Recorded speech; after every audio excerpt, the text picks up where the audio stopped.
Hello again, this is Fiendish with Dimension Touring, and this installment of the Tinker Tools video guides will talk about offsets and the offset calculator.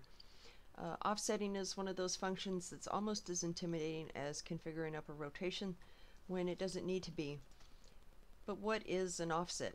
An offset is just says that I have this plank right here and this is where I want it. Now I want a second plank to be maybe right next to it, but without overlap and without a gap. Say I put a second plank right on top of this first one. It's flickering like crazy because we talked about this a little bit in the move function. My PC can't differentiate between these two planks. What an offset will do is it'll let me move this second plank to where it's perfectly lined up with the first one. It's just that there's no flicker, which you can still see at these seams here. No overlap and no gap. I mean, if I intend a gap, that's fine, but I normally don't. So the offset calculator function you'll also use a lot with an absolute movement. We'll get into that here in just a little bit. First, going into the window itself, there's no absolute or relative modifiers. You have two drop downs, and this mostly covers the straight building blocks like cubes, planks, poles, whatever, and floor tiles. Modular walls, corner pieces, things like that are not on here because those things don't have a consistent thickness or width all the way through. Modular wall pieces have that little lip at the bottom and the little wood detailing at the top. Corner posts have a pretty noticeable curve coming into the middle, and even the stone corner posts have a little bit of a curve there, but not quite as pronounced as the wood. So you can't get a really accurate offset using corner posts because of that different thicknesses. Same thing with triangles. Just the amount of calculation that would have to go into an offset to be able to line up triangles correctly because it's a triangle. And then when it comes to the orientation window, that means like which rotation is it currently at. Right now you can tell this one is rotated 90 degrees in the pitch and 90 degrees in the yaw. So if I select a plank from the top drop down, I'm going to select pitch and yaw 90 from this drop down. And I can enter the scale. I don't have to. If I hit detect, it detected that scale for me. And then all I have to do is hit calculate, and now this tells me what my offset would be in any axis that I tried to move it on. Like if I wanted to offset in the Y or in the Z, it would be 0.3. If I want to offset in the Y, it's 13.5. And if I want to offset in the X, it's 1.5, and that's the one we're going to use. So now I want this widget open. And I don't need Y and I don't need Z, so I'm going to uncheck those. I want to go away from the arrow, so it needs to be a negative movement, but this gives me a positive offset. So if I select inverse direction and then send it to copy and paste and hit transfer, there it is. All I have to do is press copy and paste, and then I just keep doing that until I'm satisfied with how big this piece here is. And that's the basics of the offset calculator. Now, to configure up an offset, it doesn't just have to be on a straight line rotation like 90 or 180 or whatever. It'll also handle odd degrees. Like say I have this piece here at 45, minus 45 because it's rotated away from the arrow. We'll say I want to do this one at minus 30.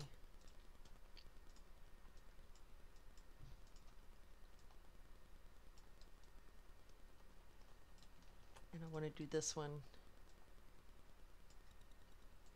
at say minus 10.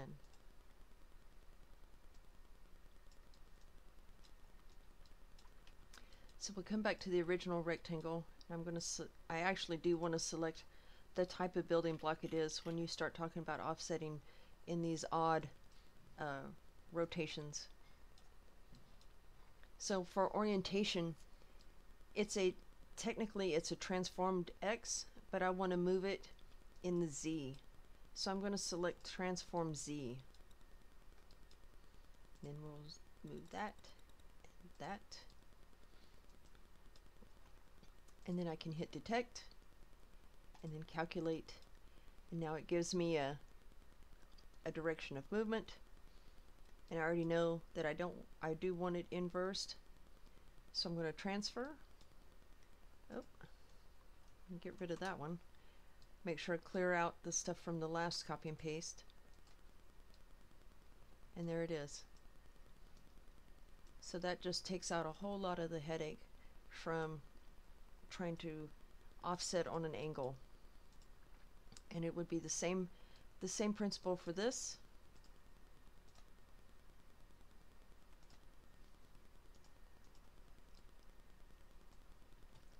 And the same principle for this.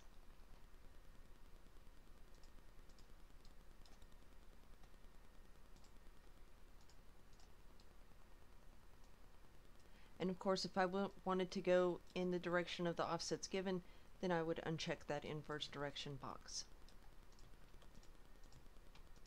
Now if I want to keep going, like say I want to make this into a bridge, and I have this at 30 degrees and I want my next one to be at 45, it's not going to be able to calculate that offset for me. I'm going to have to still do some manual movement. But if I'm making a roof and I want it to be a 25-degree pitch roof, then this will take it,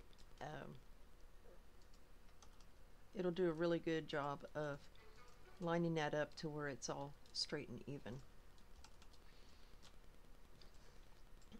And get rid of these and put the move window up. Now you'll use you can use the offset calculator to find the distance between two objects. Like say you want to do a custom pivot to make a circle and you want that circle to be a certain size and you want those building blocks to be a certain size. So you need to find your pivot point first, so to take out a lot of the guesswork. I'm going to select these two cubes. I need to definitely give it a type, a shape, and then I want to put in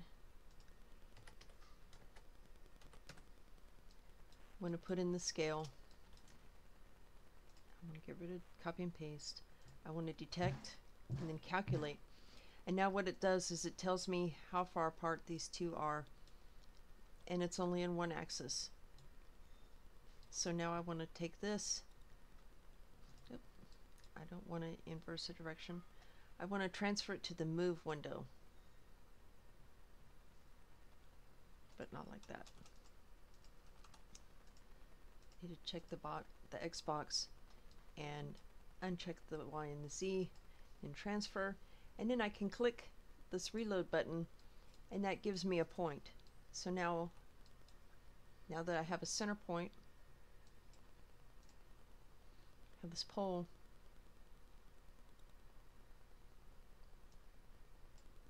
and what I didn't do, I need to have all of these boxes checked because that's not what I'm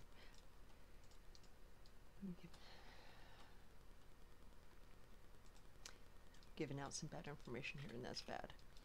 Okay, so I want to transfer everything to the move window and then click all the spinny boxes to give me a point to set this to. Now I can move this and then hit move, and it'll go to that center point between these two cubes.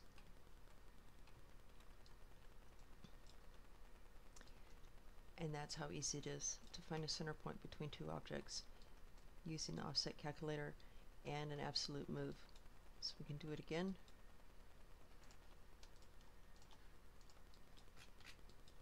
This time we'll try some planks.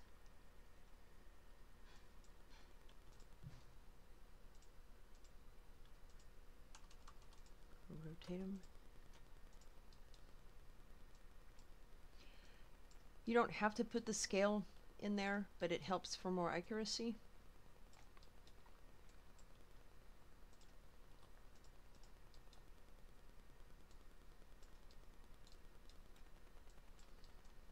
And you can use a distance indicator also, but keep in mind that the smallest radius that a distance indicator recognizes is 5 meters, and on a lot of times you'll be working on a much smaller scale than that. And also, if you're anywhere in between the annotations for distance, I mean, you can eyeball it, but sometimes if you want it to be precise, then you'd rather just do it this way. I'm going to select these 2 planks. Plank is still going to be a selection delta. Detect, they're not 1.493, they're size 6. I'm going to detect and calculate. I'm going to transfer all that to the move window, close out the rotate window, click all the spinny boxes,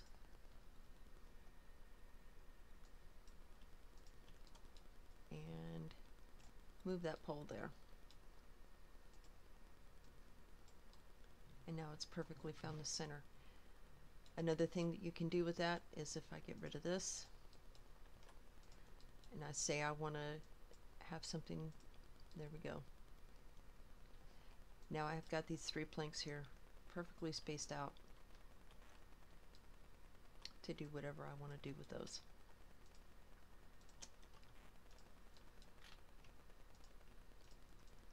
So that's something that kind of sounds complicated right up until it isn't.